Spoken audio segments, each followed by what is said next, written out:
Hello, hello, hello. Let me turn on the light. And that's what we do here. So, welcome to 2026. Went a bit of time without doing this stream thing, just because, I don't know, end of the year, things got busy. Okay, okay, that's fine. So, three things. Minnesota, we all know what I'm going to talk about there. Super Mario Galaxy 2, and Metroid Prime 4. So, I'm trying to mix in a bit more non-political stuff this year. But still, let's get into it. So Minnesota, basically, there was a scam going on where Somalians in America were basically claiming to be taking money from the state for childcare and for food assistance, I guess, and not actually providing it. And this was being investigated for a number of years and not actually going anywhere. And then Nick Shirley, who is a 23-year-old YouTuber, basically posted he went to the centers and found that they didn't have any kids there, which makes sense given that Muslims don't exactly have the most respect for women working usually. So yeah, I think they're raising their own kids, which credit to them. But it doesn't mean that the money was going to what it was supposed to be going to. There was a lot of it, and the number seems to be going up to $9 billion in Minnesota. So the thing is that if something is happening in one place, it's probably not just happening in that one place. There's nothing specifically different about Minnesota as a state compared to any other state. It's a Midwestern state, probably more left wing than most. But still, if you want to get a ballpark number, if you got $9 billion in one state, well, you multiply that by 10, you get 90 billion times 5. Get to 50, you get $450 billion. That's a lot. I think that somebody is saying that that is more than the GDP of Somalia. That remittances in Somalia is more than the rest of the GDP. Actually, I'm gonna check that later. But anyway, a lot of these community, where do they get money? Where do they send some of it to? Well, they send it back home. So a lot of it goes back to Somalia, and a lot of it goes back to a certain organization in Somalia called Al Shabaab, which is a terrorist organization. So they are in our country as guests. Even if you are a citizen, you're still a guest if you're new here. I think most people agree with that. You're defrauding the taxpayer in one of our states, probably all of them.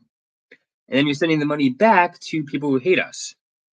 While you're doing all of that, you're constantly complaining about how you're mistreated by me, personifying white people. Fuck off, you jokers. No, we don't need these people here. You know. No, I don't want anything bad to happen to them. But if somebody doesn't want to be here, if somebody doesn't want to assimilate, fine. They don't have to be. You don't have to have them here. If they want to take $9 billion, I say we devote some of that money to sending them back to where they want to be. And the issue is more long term. Yes, fraud is bad and everything, and that's what Nick Show is focused on. God protect him. But they breed a lot. They have just tons and tons and tons of kids who are also dependent on the state.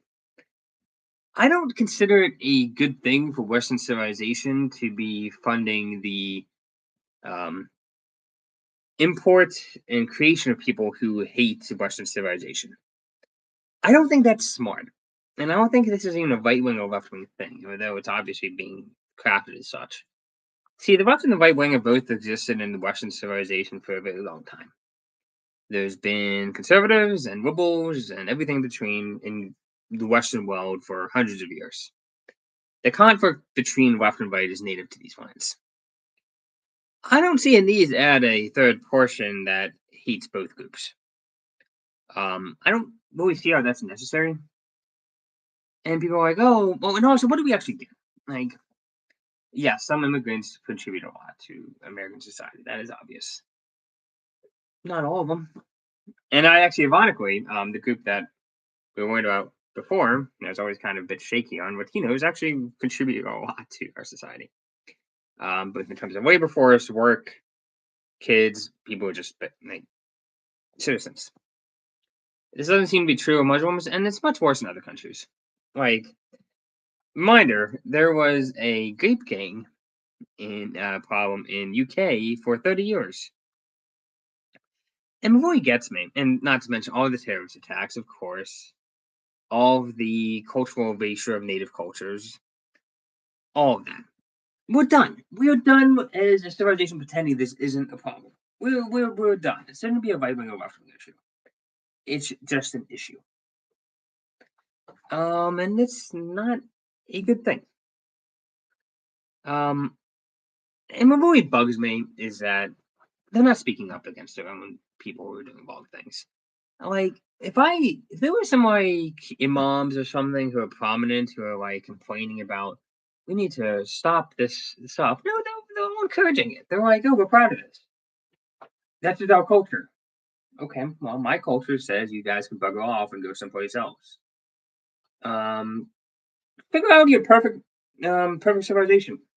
Go to Somalia. Maybe they have everything perfect there. I haven't been there. Maybe it's wonderful there. I don't know. Maybe it's nice. Go back there. I feel much more strongly in this issue than I do about pretty much any other issue. Most issues I tend to be kind of in the center of politics. So nobody probably. This one, I'm pretty far away to this particular issue. Um, don't do fraud. If that's your culture, do your culture someplace else. Thanks. So anyway, I feel like that's getting a lot of traction. So I completely support whatever the most right wing opinion is on that topic. Oh, okay, not the most right wing opinion, but I'm pretty extreme on this one. So next thing, so I'm talking about more fun stuff because I don't know, politics gets boring. Playing two games right now. So playing Super Mario Galaxy 2. It's an older game, but it checks out. Really fun. Frankly, Super Mario Galaxy 1 was better, and I'll tell you why. Super Mario Galaxy 2 has a lot of really good dungeons and maps and ways to get stars and all. And it's a very pretty game. It's very, but so far it hasn't had. So Super Mario Galaxy 1 had this weird room that he would just go into once in a while, where you have Paulina reading a storybook, and it's a really sad storybook. Basically, there's a lonely little girl by herself, and she can't find her mom, and then she finds these star friends and starts raising them as basically being their mom, and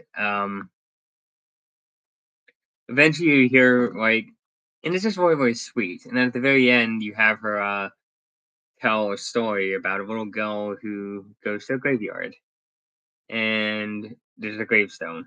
And it's like, no, it's terrible.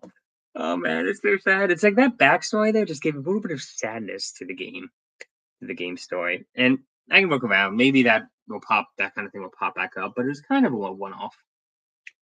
But anyway, Super Mario Galaxy 2 is a very fun game. You can get it for like $20 or something on Switch. It's a blast. It's nice and chill vibe. One thing that we don't give Nintendo enough credit for is their games are kind of anti-addictive. So let's say you play FTL, Civilization, or like League of Legends, or StarCraft, or any of these other games. They're all games that have a lot of luck involved, and it's kind of the amount of luck that is really, really addicting for people. You're like, oh, next time I'll play a little bit better, and it'll get better.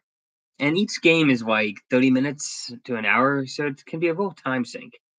Nintendo, it's like you get 1 star, and it's a 10-minute in and out adventure. It's not going to disrupt your entire day. You can play a game and get a couple stars, and it's not going to wreck your entire day. Nintendo's really good at this, by the way. Like Nintendo, yes, they're wrathful as anything when people take the music or whatever, but they make good games that aren't going to destroy you. Like they make games that are healthy to play. I guess I would say, and they deserve a lot more credit for that. But anyway, it's a fun game. The Yoshi jump mechanic is I'm a bit annoyed by because sometimes it misses your second jump. But other than that, it's a really fun game and a nice little adventure. The other game I just started playing is Metroid Prime 4, and dear God, this game is beautiful. The graphics are amazing. Nintendo is really good at making games that are pretty. Yes, I know you can make a graphical thing where it makes the stone look real, but is it pretty? Nintendo is good at making games that are pretty to play. There's gorgeous games. The piano, oh my god, the piano in the first map, in the first zone, chef's kiss, just amazing. Um, Now, fun game. Downsides. The puzzles, they're fine, I guess. But when I was playing this with my best friend in on after Christmas, we did reach a bug where the space pirate didn't die. He didn't disappear. So, so I had to replay a portion. And whenever you have a game where you end up getting a soft lock, it's annoying, right? Just because that should never happen. But very pretty game, very enjoyable. I'll be doing a more further review later on. But in the meantime, really fun game. People are crapping on those. Switch 2 sucks. Yeah, they don't have the most games, but it is a very pretty system, and it's a fun thing. It's fun to play. Like, let's get down to it. Why are you playing games? Are you playing games because you want the best graphics or whatever? No, you want a fun time. Now, I am annoyed that it's $80, but it was a gift, so it's fine. What else I got to say? So Minnesota, bad. Mario Galaxy 2, good. Metroid Prime 4, good. I'll be going to New York for about a month from January 3rd to February 3rd. So I'm really looking forward to that. But it means I'm going to be a bit out of town, except for MagFest, which is coming up in about a week. So I'll be going to New York, coming back, yada, yada, yada. So that's going to be fun. But I am going to be in and out from this thing, even though, so, thing I didn't want to mention. Scott Adams is dying, and Scott Adams is a really calming influence in my life. The way he lets you reframe things that are happening. He's just a father. I don't know how many. I don't think he has any actual kids, but he's been a father to a lot of people. And it's really sad he's dying. We all have to jump off this mortal coil at some point, but he is too young to be lost right now. Plus, we really need him. There are a shortage of calm figures on the right now. Everybody wants to be screaming at each other. We need to win, and Scott Adams is one of those people that gave framings for us to win. So anyway, I'm really sad. I think I'm probably gonna do a whole episode on him when he does die. But yeah, just pray for him. Oh, one more thing. My recommendation is so Nux Taku has been starting some of his streams with Bible verse, with Bible chapter. He does a chapter of Bible before he starts. And his editor, Blood Chunks or something like that, has been posting the Genesis readings from Nux on YouTube. And it's actually really good. It's mostly just a baseline reading, except he gives some of his own commentary. It's just really, really solid. I'd highly recommend it to anybody who's trying to get into the word a bit more. Anyway, there's Volt. Cheers.